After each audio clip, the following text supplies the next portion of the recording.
उपासक को सेवापराध और उप सेवापराध 32 ये 64, इन पर सावधान रहना चाहिए। ये गलती नहीं होनी चाहिए। जैसे आप ठाकुर सेवक हैं, अपने घर में सेवा विराजमान किए हुए हैं।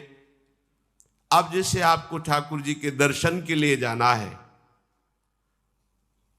तो जहां तक ठाकुर जी के दर्शन करने के लिए जाना है, हो सके तो पादुका ना पहने, नंगे पैर दर्शन करने जाए। यदि आप में ऐसी सामर्थ्य नहीं है किसी कारण से, तो सीढ़ियों में पादुका नहीं पहनना चाहिए। जहां से मंदिर की सीढ़ियां हैं, पादुका उतार कर माथा रखकर सीढ़ी में फिर चढ़ना चाहिए। खड़ाओं या पादुका पहन करके श्री विग्रह के दर्शन करने के लिए जाने में फिर अपराध लगता है। अरे अपने मालिक के दर्शन करने जा रहे हैं, स्वामी के दर्शन करने जा रहे हैं, प्रभु के दर्शन करने जा रहे हैं, तो अपनी कुटिया से और मंदिर तक नंगे पैर जाना चाहिए। ये भावना रखनी चाहिए। भरत जी जा रहे हैं प्रभु के दर्शन करने के लिए, अयोध्या से पैदल ही चले थे, तो सुकुमार चरणारविंद तो बड़े बड़े फफोके छाले पड़ गए थे। वशिष्ठ जी ने देखा, सबने मिलकर भरत जी से कहा पालकी पे बैठ जाइए। तो उनका हाँ, मेरे प्रभु यहाँ नंगे पैर चले हैं और मैं पालकी पे बैठ जाऊं? उचित तो यह है कि अपने प्रभु के दर्शन के लिए मैं जा रहा हूं, तो जहां जहां प्रभु के चरण पड़े वहां मेरा शीश पड़े, अर्थात सिर भर जाऊं। उचित मोरा सप्ते सेवक धर्म कठोरा, यहां मैं सर के बल चल के जाऊं, पर असमर्थ हूं। तो आप कह रहे हैं पैर में छाले पड़ गए, आप सवारी में बैठ जाइए। ऐसा नहीं हो सकता। तो अपने प्रभु के दर्शन करने के लिए जब जाए, तो हो सके सामर्थ्य हो तो पादुका न पहने, कोई खड़ाऊं चप्पल जूता आदि ना पहने। अगर पहने हैं तो बस सीढ़ी तक ही पहन कर जाए, ऊपर सीढ़ियों के नहीं। इतने सुकुमार मत बनो, ये आग में जलाया जाएगा शरीर, ये गाड़ दिया जाएगा शरीर, इससे ज्यादा प्यार ना करो। दूसरा, प्रभु के जो उत्सव हैं, कृष्ण जन्माष्टमी, राधा अष्टमी और भी जो भागवतिक उत्सव हैं, यदि आप अपने आराध्य देव का उत्सव नहीं मनाते हैं तो ये सेवापराध है, मनाना चाहिए। 4 लोग मिल करके सुंदर फूलों से पत्रों से श्रृंगार करके प्रभु की जय घोष करनी चाहिए, प्रभु की कथा करनी चाहिए। आपस में बैठ करके भगवान के जन्म अवतार की, लीला अवतार की कथा कहे, नाम कीर्तन करे। अगर ऐसा नहीं करता तो ये अपराध है। तीसरा, प्रभु या गुरुदेव के सामने जाकर प्रणाम न करना, यह अपराध है। जय बार सामने जाए तय बार प्रणाम करे।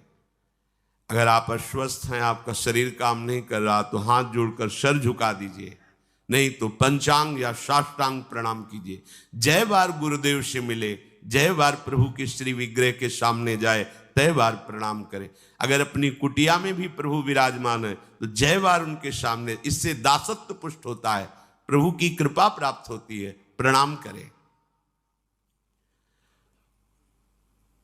चौथा, यदि आप अपवित्र हैं, शौच में गए हैं और वहां वैसे ही वस्त्र पहने हुए जिसमें आपने शौचालय में प्रवेश किया, शौच किया, उन्हीं वस्त्रों से अपवित्र दशा में प्रभु के सामने नहीं जाना चाहिए। इसीलिए हमारी बुद्धि मलिन हो जाती है, कोई सिद्धांत समझता ही नहीं है। जो शौचालय है उसमें उतने ही वस्त्र पहन कर जाएं जितने हम धो सकते हैं।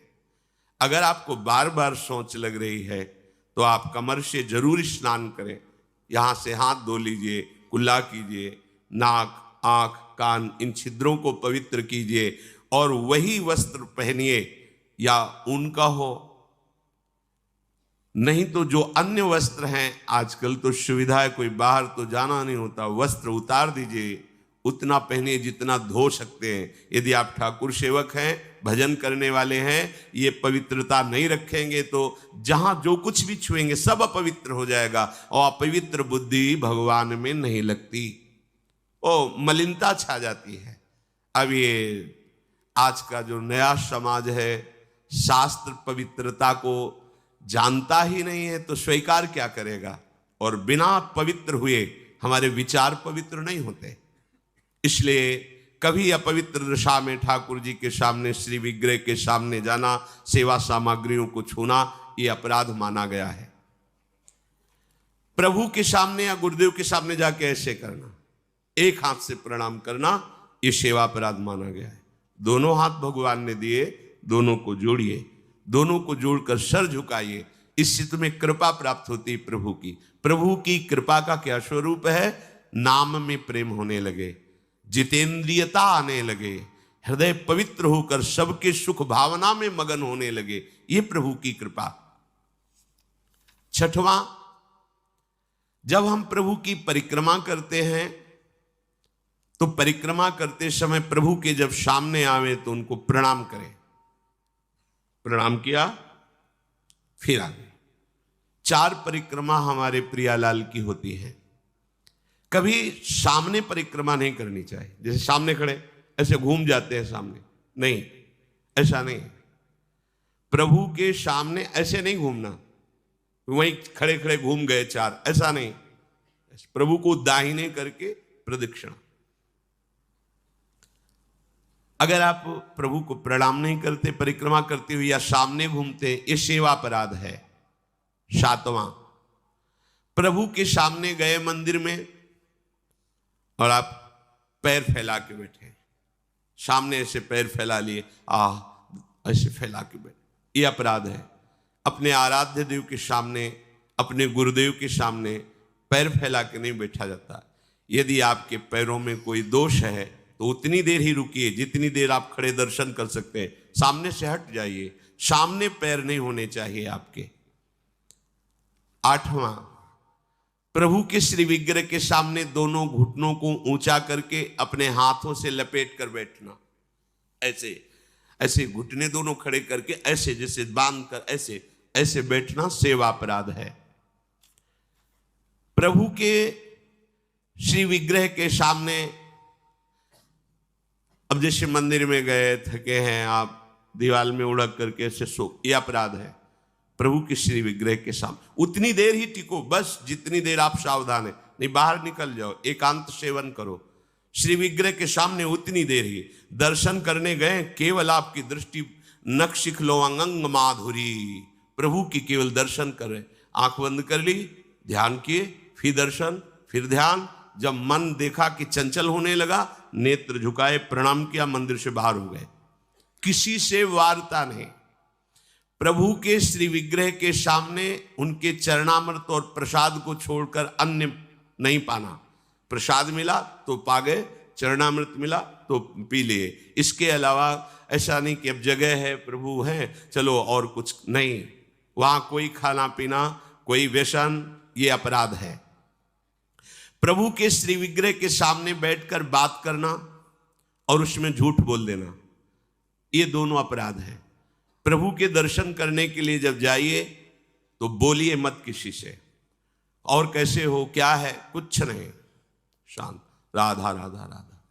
भैया बात करनी तो बाहर मिलना, यहाँ नहीं, यहाँ दर्शन, आप भी दर्शन कीजिए और हट जाइए उससे। अगर कभी कोई अपना पूज्यजन, बड़ा जन है, हमसे बात कर रहा है, उसको कैसे कहें कि आप हट जाइए? तो जितनी बात हो भागवतिक हो और सत्य हो, क्योंकि वहां सत्य साक्षी देने की नहीं, प्रभु विराजमान है। वहां का झूठ तुम्हारे पुण्यों को नष्ट कर देगा। पहले भी जब कोई बात सत्य कहलानी होती थी तो कहा जाता था मंदिर में चढ़ के बोल दो, फिर हम दोबारा तुमसे नहीं पूछेंगे। वो हाँ चलो, तो मंदिर में बोल रहा है मतलब सत्य बोल रहा है। प्रभु के सामने झूठ बोलना या अन्य वार्ता करना, यह अपराध है। प्रभु के श्री विग्रह के सामने जोर जोर से किसी को बुलाना, ए जोर से आवाज नहीं, स्वामी विराजमान है। अगर किसी को बुलाना भी है, इशारे से समीप जाके स्पर्श करके चलो दर्शन करो। प्रभु के श्री विग्रह के सामने आपस में प्रापंचिक बात करना, अगर बात ही करनी, आज देखो कितना सुंदर मोर मुकुट है, आज देखो कितना सुंदर प्रभु का हार है, आज देखो कैसे मकराकृत कुंडल है, आप देख रहे हो, प्रभु ऐसा लग रहा है मुस्कुरा रहे हैं, प्रभु देख रहे हैं, बस उनके विषय की बात करो तो करो, अन्यथा मौन। प्रभु के श्री विग्रह के सामने लड़ाई झगड़ा कर देना। अगर आप बिहारी जी के सामने, राधा वल्लभ जी के सामने, राधा रमण जी के सामने कोई आपको धक्का दे रहा है, कोई आपको कटु व्यवहार कर रहा है, आप चुप रहिए, आपको प्रतिकार नहीं करना। मालिक हैं, वो देख रहे हैं, बिल्कुल शांत रहिए, बहुत बड़ा हिसाब हो जाएगा आपका, जन्म जन्मांतरों के अशुभों का नाश हो जाएगा। और अगर लौट कर आपने गाली दे दी और थप्पड़ मार दिया तो ये कलह आपके पुण्यों का नाश कर देगी। बहुत सावधानी से भगवत दर्शन किए जाते हैं। प्रभु के श्री विग्रह के सामने किसी को किसी भी प्रकार से पीड़ा देने की भावना कर लेना, भावना भी नहीं करनी पीड़ा देने की, प्रगट में देने की तो बात जाने दो। नहीं नहीं, प्रभु मानो आपने को कोई पीड़ा पहुंचा है तो प्रभु आप सर्व सामर्थ्यशाली, इसकी बुद्धि शुद्ध कर दो, इसका मंगल हो जाए। तो उसकी शुद्ध होगी कि नहीं, उसका मंगल होगा कि नहीं, प्रभु जाने, आपका मंगल हो जाएगा, आपकी बुद्धि शुद्ध हो जाएगी। प्रभु के श्री विग्रह के सामने किसी को आशीर्वाद देना। आप प्रभु के दर्शन करने गए, कोई आपको प्रणाम कर रहा, खुश रहो, जय हो जय, नहीं, देखना भी नहीं उधर, सीधे प्रभु की तरफ देखो।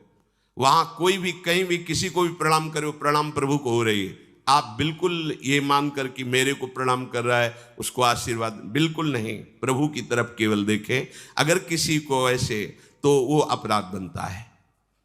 प्रभु के श्री विग्रह के सामने किसी को गाली देना, निष्ठुर वचन बोलना, यह अपराध है। प्रभु के श्री विग्रह के सामने कंबल से शरीर ढक करके वहां बैठना, ऐसा।